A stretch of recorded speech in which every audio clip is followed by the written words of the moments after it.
Today's episode of the GoldCast is sponsored by Free Agency. Free Agency 49ers Madness. By the way, before we talk about this free agency, if you haven't already checked it out, please check out on this channel, on this feed, our Top 11 tournament. We did the Top 11 best 49er games of the decade. That was followed by the Warriors and then the Giants. And now we have the final round coming up, the Top 11 tournament, the final round to decide what games from these three lists can be called the greatest games of the decade. Now, Raymond, I want to ask you, are you excited? Because we're recording the episode this Wednesday, so it'll drop on Thursday. Raymond, how have you been enjoying the process of this Top 11 tournament? It's been pretty awesome. Just because going through mostly positive memories about all of the Bay Area success within the last decade, definitely pretty awesome trip down memory lane. So, and I'm looking forward to kind of compiling all of them all together to decide who is, which games were the best of the decade between all three sports. And I think, pretty sure I know what it's going to come down to. I think mine will be a bit more straightforward, but I'm not giving anything away. You're going to have to wait till Thursday to see what the final results are, but that's been my journey. I don't know what it's been like for you. Well, I want to ask you real quick. You almost half answered it, but I'm going to dig a little further. Without giving any spoilers, without giving anything away, do you think you know what your top 5 through 1 is, or your top 3 through 1? Do you have an idea? I have a rough idea, but I haven't decided who's 1, who's 2, who's 3, who's 4, who's 5. Yeah.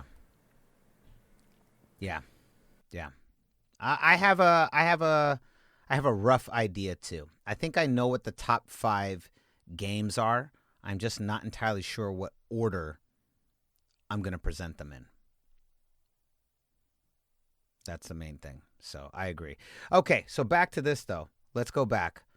49ers free agency. This episode is going to be all about what has happened in this round of free agency. And then we want to, of course, as always, get your thoughts after we give it to us, GoldCast Empire. But Raymond, in order for them to give their thoughts, why don't you let them know where they can find us? You can always like us on Facebook.com/theGoldCast, and you can follow us on Twitter at _Goldcast, and be sure to subscribe to us on Apple Podcasts, YouTube, and Stitcher, all under the same moniker of the GoldCast. Like, subscribe, and comment, because we certainly like to hear from you. And I know that we've talked about free agency in general through the wide NFL, but we're going to hone in on the 49ers and bring it back to the bread and butter and kind of look at that, but also look to the future as to what can be done to replace some of the vacancies in the current roster. And we want to hear what you guys have to think and say about that. Absolutely. And last plug. So this week we're wrapping up our top 11 tournament of the best Bay Area games of the decade. A bloodbath between two dynasties and our upstart 49ers trying to gain a dynasty. It'll be the bloodbath. But next week we are bringing back the Gold Dives. And it is going to be a 3-parter, a 3-part Gold Dive. And this first Gold Dive is going to be on something y'all are very familiar with. And that is going to be the 2019 49ers season. So, episode 1, we're going to go through weeks 1 through 8. Episode 2, 9 through 16. And episode 3 will be the playoffs up until the NFC Championship. We will not be doing the Super Bowl. This is simply nothing against the Super Bowl, but mainly what we want to do is we want to celebrate this season, and we want to look for, like, it didn't end the way we wanted, but this was still an amazing season, and we thought, what better way to give credit and support and credence to the season than by doing a gold dive into the entire season. So, again, episode 1 of the Gold Dives will be focused on weeks 1 through 8, episode 2, 9 through 16, and then episode 3, the playoffs, divisional and NFC Championship, and we will leave it at that. We just want to celebrate the great season that we had, and reminisce about. It was just a wonderful ride, and I'm pretty excited about that one, Ray. What about you? Yeah, it'll be great to revisit all of the amazing things that got us to the championship, and but even though we were only half a quarter short from fulfilling the entire goal of the season, it'll still be fun to, look at all the things that got us as that close to bringing home a Lombardi Trophy. Yep. Without reliving the horror of coming up short. Yeah, we don't see a need for that. We all know what happened, but let's celebrate the season up until that point. It's worth celebrating, and we're going to. So that will be coming up next week. So this week you've got Free Agency Madness. Wednesday, the finale of our Top 11 tournament, and then next Monday, the return of the Gold Dives, and starting with episode 1. 49ers 2019 season, weeks 1 through 8. Good stuff. All right, here we go. Enough talk. Your professor of fanalism, he's here. The greatest fanalist in the game is here too. Class is in session. Let's go. San Francisco, are you ready? This is the GoldCast.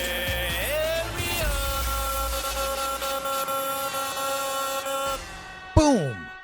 Welcome to another edition of the GoldCast. We are the voice of the Bay. I'm your host, Rudy Solis III, and with me is my brother, my co-host, Raymond Solis I, baby. Boom! All right, Raymond. Here we go. The first real big round of free agency has wrapped, and here come the 49ers. Some big changes. We talked about the first big one several weeks ago, but now we're going to talk about it again in totality with the rest of 49ers free agency. And this, of course, will lead into the NFL draft. Roger Goodell has announced that the NFL draft, as we know it, will be taking place. So right now, obviously, due to the coronavirus, there's not going to be anybody. They're not going to have an event the way they normally do. But as we understand it, the NFL draft will continue and will occur in several weeks here in April. So yeah, it'll just be mainly it's like everyone's going to be on Zoom. That's the draftees that cannot physically attend, but then there's a camera at their house with their family members. It'll be a whole bunch of that. Exactly. That's exactly right. And you know what? I'll be honest. A lot of people are really upset. I think a lot of people. I'm not. A lot of people are really upset about Roger Goodell's the last paragraph. They felt like he was kind of being very threatening to them. I'm fine with it. To be honest, this is the kind of thing, like the fact that the NFL has found a way to continue. I don't know if you guys haven't got your NFL Game Pass, please get your NFL Game Pass, because right now NFL Game Pass is free through May, and this is actually what we're using as our backbone for our gold dives for this past season. So take advantage. Go get yourself an NFL Game Pass. Start watching games. Take this time. I mean, we don't have too much. We don't get. It's not very often we have an opportunity to kind of go back and reminisce. It's always go on sports. But this is a really great time, and I think that having the draft is great. I'm in support of it. I'm with you too. Let's do it by Zoom and let's just go. Exactly. And what better way to entice anybody than with the low price of free? Absolutely. And so the draft is coming up, and with that, we're taking a look at 49ers free agency. So let's start, Raymond, with the negatives, the losses. So first of all, the very first biggest move of free agency, that was the first one to drop. We traded Deforest Buckner to the Indianapolis Colts for the 13th pick in the draft. That was followed by the loss of several unrestricted free agents, most notably Emmanuel Sanders, who went to the New Orleans Saints, Sheldon Day. Saw that coming. That should be the least surprise out of anybody who's been following this. Yeah, he wanted more money, and we didn't want to pay him that much, so he went to the Saints. This was followed by Sheldon Day, who also left to the Colts, and then Elijah Lee, who was also left. So there we go. We have our best defensive tackle gone, our best wide receiver gone, and then some depth at Sheldon Day and Elijah Lee. How do you feel about these? Where do you stand on all of these moves right now with the 49ers? Well, I mean, we are a week removed from when free agency ended, so I have had time to settle on this. I was disappointed to see Deforest Buckner go to the Colts, but at the same time, when you weigh the two, and I'm pretty sure we went over a little bit of this, when you weigh Deforest Buckner and Arik Armstead, there is a distinct reason why we signed Arik Armstead before Deforest Buckner, who you could have argued could have signed the year he went to the Pro Bowl when the team was trash and he got 12 sacks despite all of that, which is pretty damn impressive, I must say, and he was getting double teamed most of the time. But Arik Armstead, if you watch the tape, which we're gonna look at when we go in the gold dives, we will talk a little bit about that. Arik Armstead lines up in multiple positions, contrary to what Deforest Buckner is able to do, and in those multiple roles, meaning edge, interior, he was far more effective than Deforest Buckner. 7 sacks versus 10 sacks. I know there's only a 3-sack difference there, but that is a big deal. That versatility in our particular scheme is much more valuable than having a guy who can't seem to move around as fluidly as the other 6'7" defensive tackle and interior defensive tackle that can also play edge, and Lion or Leo is the other position, which is the edge. And I think that's what really played into it. So, you have a guy, both of these guys are 6'7", nearly 300 pounds, and they're both incredibly athletic, have terrific hand movement, terrific footwork, but Arik Armstead really took it to another level in this particular scheme, in the wide 9 technique, where he was really able to get sacks inside, get sacks outside. He was terrific on stuns, he was terrific on the blitz packages, terrific on third down, and Deforest Buckner was still good. He was still great. The numbers were obviously down because he had so much better complementary pieces around him, such as Nick Bosa and D Ford. But there was a little bit, if you're trying to figure out why we kept him over Buckner, even though Arik Armstead was injury prone up to the season. Well, last season he played a lot too. He played all 16 games until 2018 as well. It was only the first three years that he really struggled as far as injury is concerned, but he's been healthy back-to-back seasons. And this year he really exploded and, made the Pro Bowl. And I think that the versatility is really what edged him over Buckner. So it's like, all right, do we take the guy who has been here, has been very consistent, has gotten progressively better, was more polished coming out of college, same system, Chip Kelly team, and who seemed to be, not as versatile as our breakout Arik Armstead, or do we let Arik Armstead go, who's now building on a terrific breakout season, and try to fill that vacancy? It would have been harder to fill the Armstead vacancy versus the Buckner vacancy. And so I think that's what led into the decision. And when I consider those facts, it's not like they came out and said this, but I'm theorizing. This is pretty much what they said. This is what other pundits have said too. But that's when I weigh those factors into the reasoning, I'm okay with it. I'm like, all right, this is an okay decision. Even though I would have loved to see both of them, I thought they were gonna tag Arik Armstead and sign Buckner. That's what I thought they were gonna do.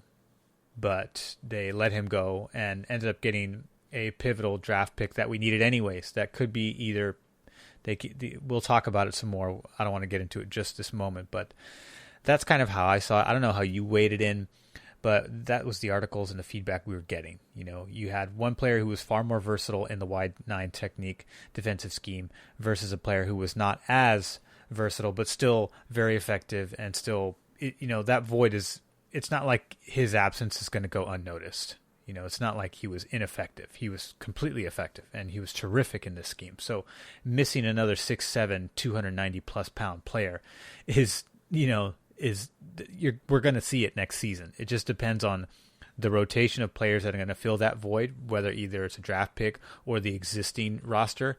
We're going to have to see how that plays out, because there's no telling, how it's going to work out. We just know that we're going to miss a big piece of that pass rush. Yeah, definitely. So here's how I see it. I agree with everything you're saying. It was bummed. I also believed that they were probably going to franchise tag one of these guys and then sign the other. I think the franchise tag, if you notice, the 49ers, I really trust Parag Marath. I don't know if I'm saying his name right. Parag Marathe. I think it's Marate. Marate. Is it a T, not a TH? Okay. Marate. Yeah, so. The H is silent. So I really trust him when it comes to the books and the numbers. I really do. He is the best. No matter what we've done, we've seen a million articles out there about how the Niners are how this new cap deal, this new contract, major contract they've signed is going to really screw them, and it's going to screw up their cap, and it never does. It never comes back to haunt us. The Niners always find a way. Prague is a genius. So when it comes to the numbers, I really trust how these contracts work out. We're not a franchise tagging team. We don't do this very often. We watch Washington do it year after year after year after year with Kirk Cousins. That is not something that the 49ers seem to be very interested in doing. So I wasn't surprised that it didn't happen. Now, while it does suck to let Buckner go, and you're right, Arik Armstead is more versatile in this scheme, the thing that we got back was the 13th pick in the draft. And the thing that right, so it wasn't for nothing. It wasn't for nothing. And if there's one thing we've learned from, let's say, the Patriots, who have the most successful franchise of this current era, right? If there's one thing we learned, is that no piece isn't expendable, i.e. Tom Brady. Tom Brady's gone. Jimmy Garoppolo's with us. They've never been afraid to make the big move. And the one thing they've always kept doing is get younger and build their team mostly through the draft. And the 49ers have been on that train. And I think that after the last 2 years, up into this third year, that after this third year, I believe that the Niners have earned my trust. John Lynch has earned my trust. I remember we were sitting here and we had friends of the GoldCast come on here on the message boards, on our comments boards, saying, "Hey, I actually thought our secondary was going to be just fine. I know you guys didn't, but I thought they were going to be fine. I thought all they needed was a D-line and get some pressure off the edges." We weren't that way. I was not very confident with our cornerbacks. I didn't realize that Richard Sherman was going to come back and be, vintage Richard Sherman. And, he wasn't perfect, but, he's got that experience, that old man game now that really steps through. But in general, this front office has earned my trust. So if Buckner's gone, what we get now is the 13th pick in the draft. And now we have the 13th pick and the 31st pick. I mean, we just were at the Super Bowl and we got the 13th pick in the draft. Are you kidding me? Now, I'm not sure what's going to happen with this pick. I believe we're going to use it. Some people believe we're going to trade it to get more picks. I'm not sure. I wouldn't be surprised if we get the player we like at 13, that we trade the 31st pick for more picks later in the draft. That I can see happening. I don't know if we're gonna use it right away. I'm not entirely sure what's going to happen. We might even pull what we did in the first year, where we just trade back 2 or 3 slots and we get two picks out of it. Maybe a team is really desperate and they really want somebody at 31. So there's a lot of different things that can happen with the draft. I'm very excited for the draft, and overall, bummed to see Buckner go. I think all your points are correct, and I think that 13th pick in the draft, after being so far back in the draft, is absolutely vital to the continuing success of this team. Get younger, build through the draft. Get younger, build through the draft. So we are in agreement. All right, Raymond. Real quick, I want to touch on Emmanuel Sanders before we go. He is gone, and as you said, no surprise there. He's gone to probably one of our biggest conference rivals right now, the New Orleans Saints. Now you've got Emmanuel Sanders, Michael Thomas there with Alvin Kamara and Drew Brees. Pretty stacked offense. Where does that leave the 49ers? Now, do you think this now I don't want to we're going to talk about draft at the end, but do you think this increases the possibility that we continue to build, we add another major wide receiver to this unit? Or do you think that maybe again we go through another trade midseason? What do you think this does for our wide receiver core? I think it means, as it stands right now, they're going to, because they were trying to shop Marquise Goodwin, but he's still on the team. So I think that tells you all you need to know, and that there's just wasn't a lot of interest in Marquise Goodwin in the offseason. Just too much inconsistency despite having all of that tremendous speed, which is unfortunate because I was hoping to get at least something out of him, maybe a 4th-round pick or something, because we have 2 first-round picks, but we don't have anything in the 2nd, 3rd, and 4th rounds. And I know that the idea is going to be to one of these first-round picks, my guess is the 13th, is going to get flipped to put us into one of the 2nd, 3rd, or 4th rounds. Because we also have 2 5ths. We have 2 5ths and 2 7ths. That's not going to mean much. But we have 2 5ths that could put, one of those could be used to get us into the 4th. I don't know. I doubt it. But to me, the 13th is the meal ticket to try to get us back into the 2nd and possibly 3rd round. We might just have to say, see ya to the 4th round. Unless they were to like trade another player. I don't know how. I mean, well, free agency's done, so you can't necessarily, that part's over with. You might be able to give Cass compensation, but as far as the Niners are concerned, I think, clearly they're banking on the existing roster, with the exception of players like Marquise Goodwin, or perhaps if he's still there and they haven't gotten rid of him, he obviously has some value. He's been in the system. He knows it. He played well in his first year here.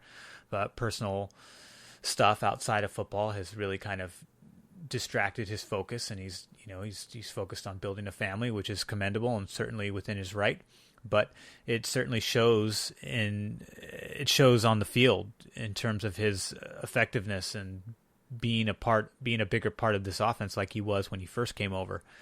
So I think that Jalen Hurd, the biggest question mark, who we've talked about already, he's going to be, look at him with a magnifying glass, because he's got, like I've said multiple times in the past, he's got all of the measurements to be a Mike Evans, and possibly even more so, just because the coaching staff and the system that he's in is much more versatile than the system that Mike Evans plays in over in Tampa with Bruce Arians.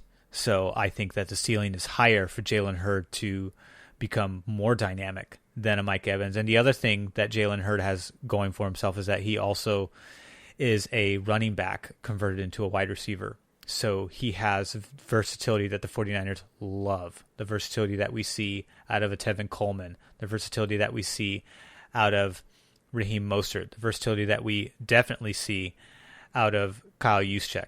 So all that stuff, those things are going to help him going forward. As long as he can stay healthy and kind of show us what was flashed in the preseason, I think 49ers fans should be extremely excited about him, because if he's able to show out like a Deebo Samuel, who's clearly, committed and broke out halfway through his rookie season, then this 49ers offense can be much better than what we saw last year in terms of wide receiver effectiveness. Even though Emmanuel Sanders' ability to run routes and do exactly what Kyle Shanahan asked him to do, that is definitely going to be missed. The veteran knowledge and leadership that he brought to the table, we're gonna lose that.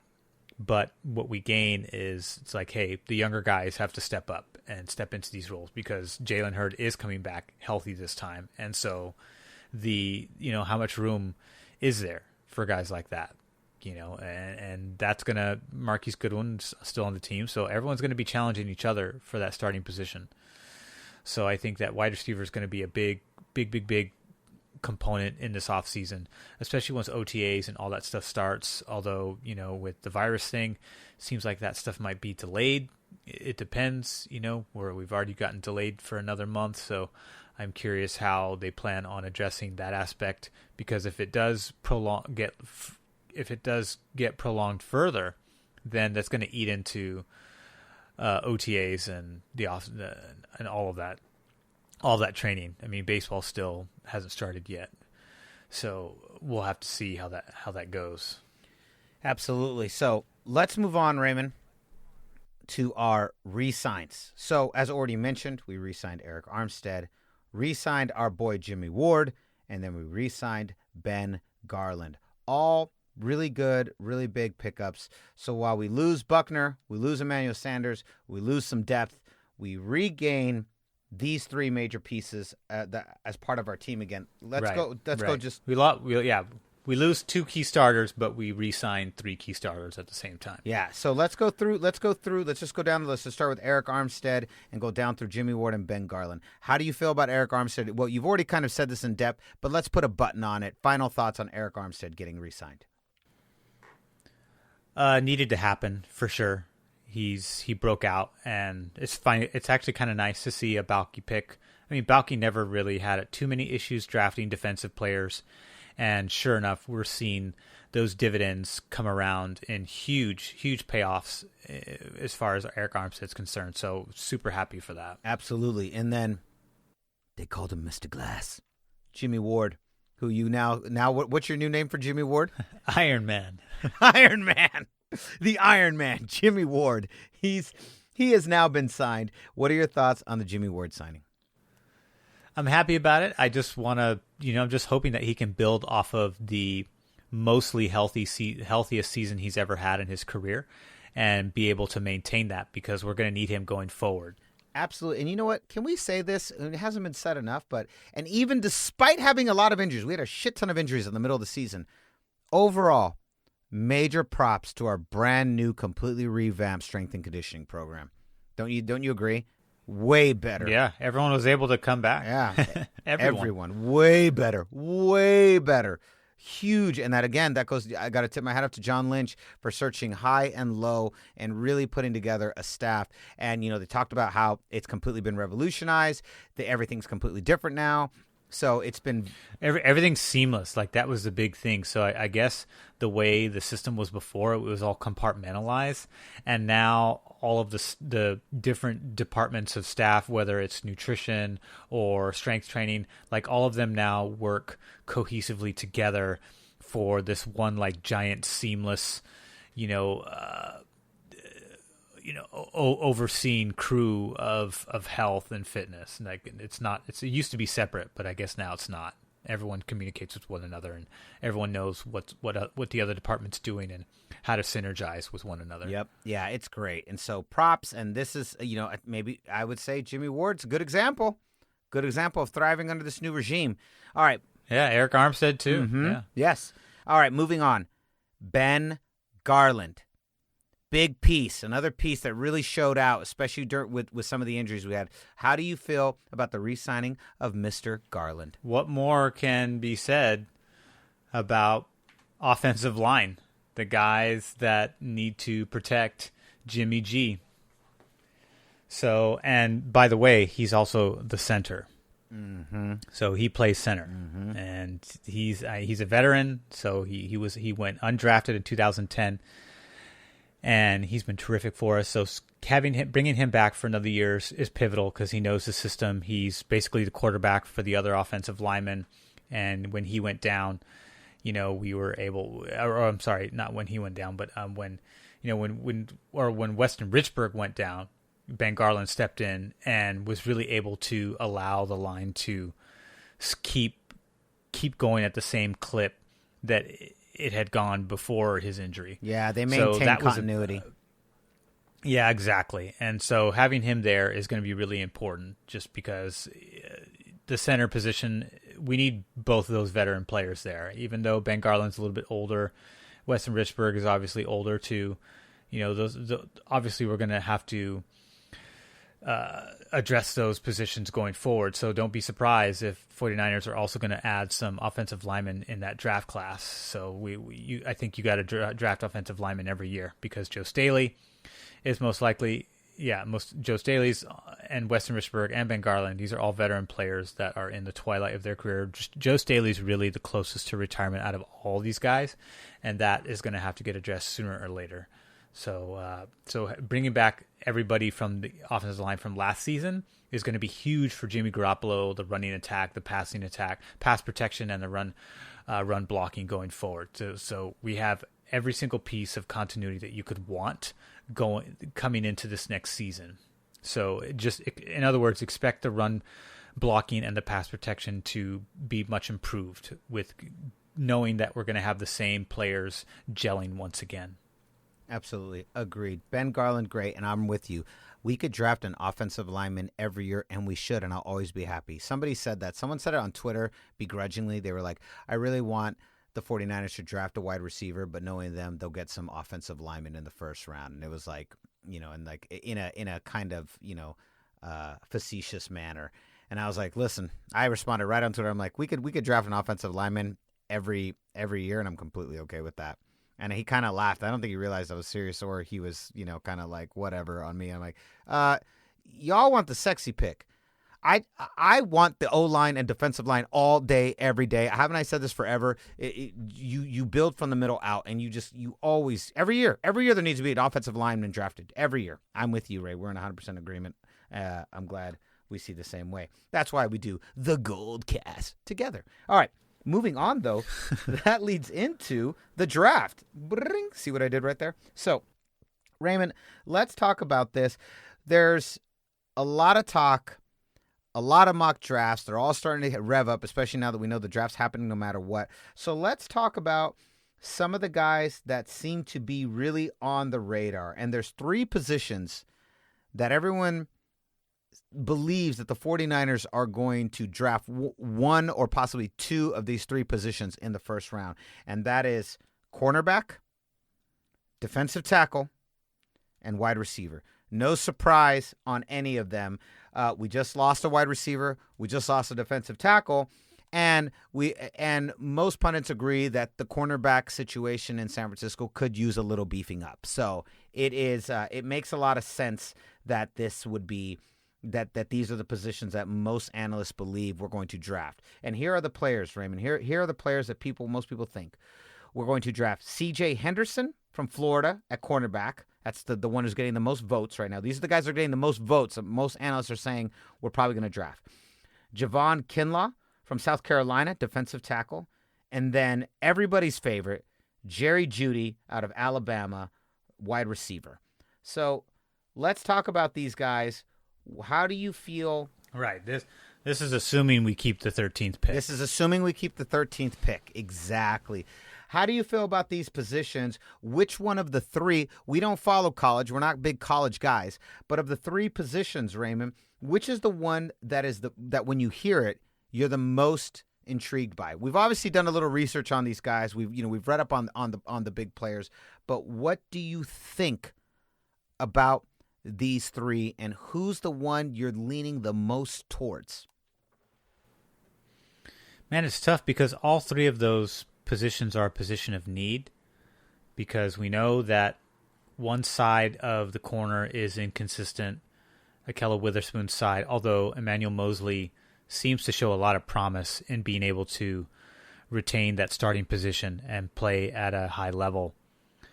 So, and we didn't necessarily lose players in the secondary, but we did lose a dynamic starting wide receiver who was a veteran player, 2-time Pro Bowler, Super Bowl champion. That's a pretty big void. To me, that takes precedence over the Buckner loss, although the Buckner loss cannot be understated. So I think it comes down between, even though cornerback, we're most likely going to draft a cornerback, I still think that the first pick of the draft that we do take, it's a 50-50 toss up between wide receiver and defensive tackle. Oh. It's just a matter of which one. Okay, so you think out of the 3 positions, even though all the position of need, you say cornerback is out. And defensive tackle and wide receiver probably take priority, and we're going to go with one of these guys over cornerback. Let's say all three are on the board right at the 13th pick.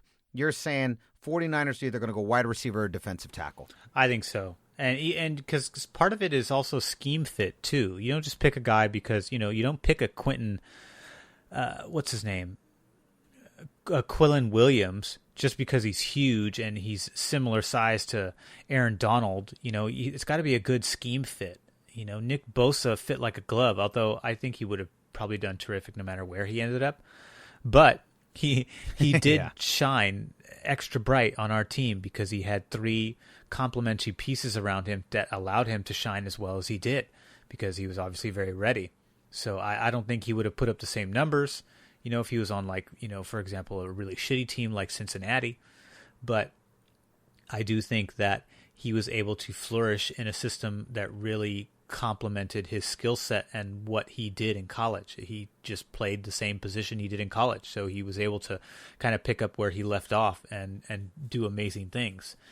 But at the same time, I still think that this pick is really going to be, God, it's hard to say which one because I feel like both are important, but I feel like the depth at wide receiver, there's some intriguing pieces there that I think could fill the void beautifully. Jalen Hurd being my number one betting chip for the wide receiver group. He's the number one question mark, right? He has the most questions but the most potential to really be something special. He's insane. Although Deebo Samuel, for his size, he played terrific. He doesn't have the same size as a Jalen Hurd, but he's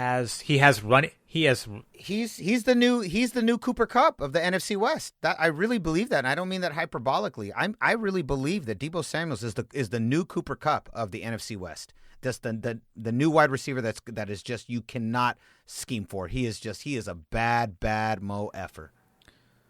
He is, and he's a Swiss Army knife. We saw him, he completely shredded teams on the jet sweep all season long. Nobody had an answer for that, so I'm curious to see what Kyle Shanahan draws up for him in this coming season because you definitely got to mix it up because teams are going to be expecting that this time around. But at the same time, he can catch in the slant, he can catch deep, he can fake the run and trick defenses into thinking that he's going to get the ball and then actually go out there and start blocking. And we saw him do that. We saw him do that with Raheem Mostert against the Green Bay Packers. And so, but we need a piece to complement him. And Jalen Hurd is bigger, stronger. I don't know if has the same speed, but he's bigger and he's stronger. And he can do the same, and he has the potential to do those same things. And so that, to me, is pretty awesome. If he can start off if he can have a season like Deebo's rookie season in this second season, then I think something really special can happen with this offense, and it'll be even more dangerous than what we saw already. That's not including the running attack, Kyle Juszczyk and George Kittle. So, don't forget about them. So to me, I feel like defense is a little bit, once again, more important here because you got to keep that pass rush to complement that secondary. And if you're missing a pivotal piece, I don't see anyone in the rotation that is going to come up and just start doing Deforest Buckner things. DJ Jones he's not the same player, although he is good and I do like him. And he is a starter. I don't necessarily know if he's going to be able to come up and fill the void the same way that we saw Deforest Buckner play that position, although DJ Jones did play well when he was there. I just don't know. It's between him and Ronald Blair, who unfortunately just can't stay healthy. He's got health issues. If he stays healthy, then he could be the piece that I could see probably filling that void best out of that group. It's just a matter of if.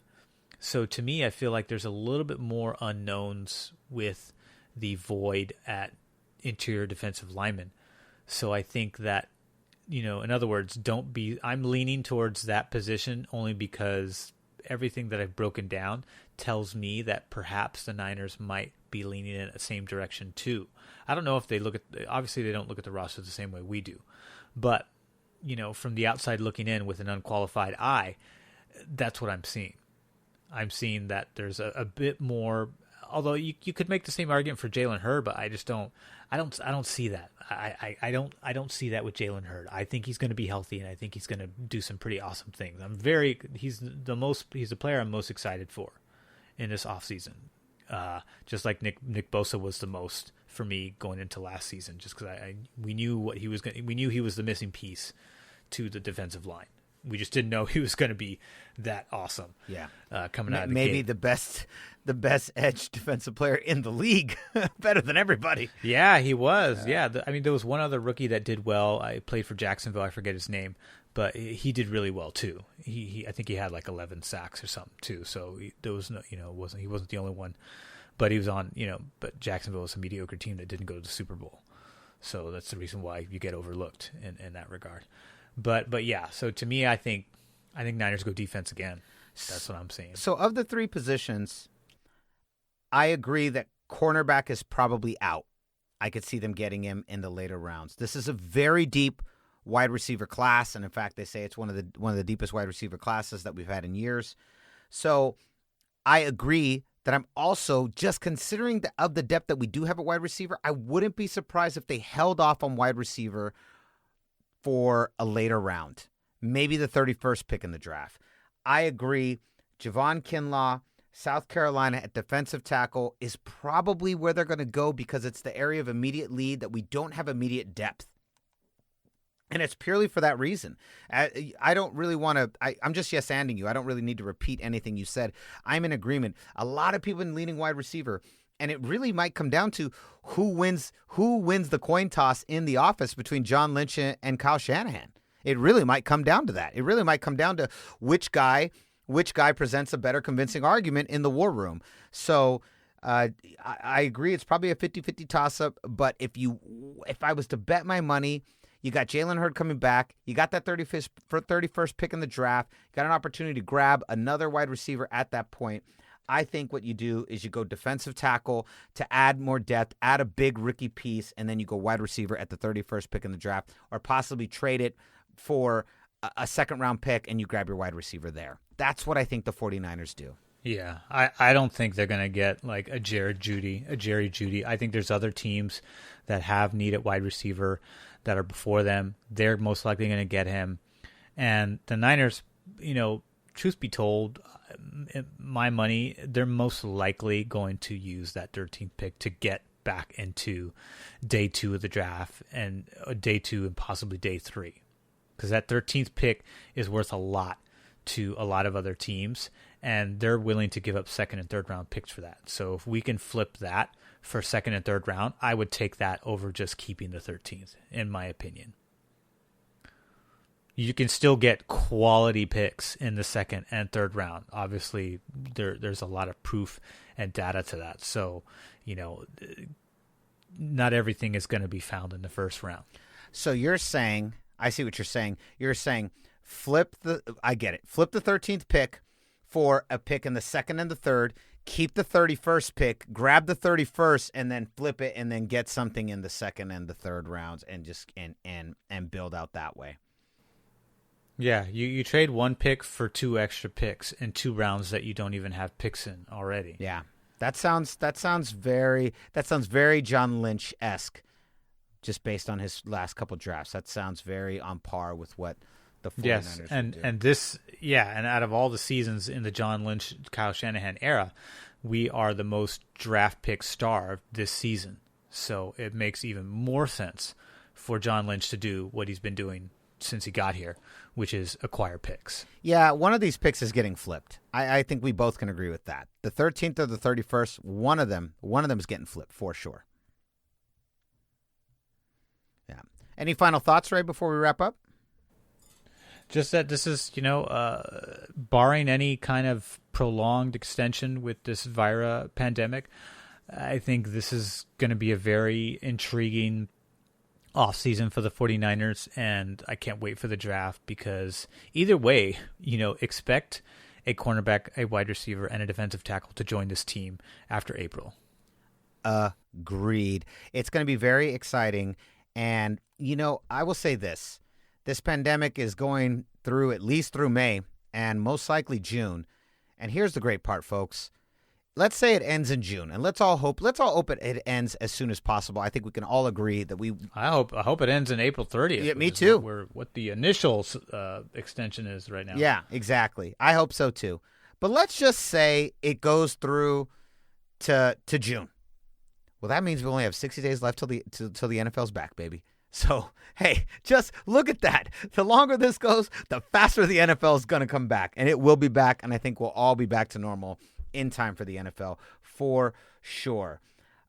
What say you, GoldCast Empire? Let us know in the comments. Go to youtube.com/thegoldcast. What do you think about our re-signs? What do you think about the losses of Buckner and Sanders? And who do you think we're picking in the draft? Let us know. youtube.com/thegoldcast. Let us know on Twitter. Raymond, where can they find you on Twitter?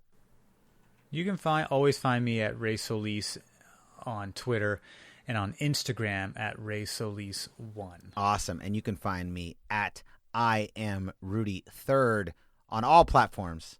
I am Rudy 3RD. So concludes another edition of the GoldCast. We are the voice of the Bay. I'm your host, Rudy Solis III, and with me is my brother, my co-host, Raymond Solis I, baby. Boom! We'll see you next time. Same GoldCast time. Same GoldCast channel. Get that free NFL Game Pass. This is the GoldCast.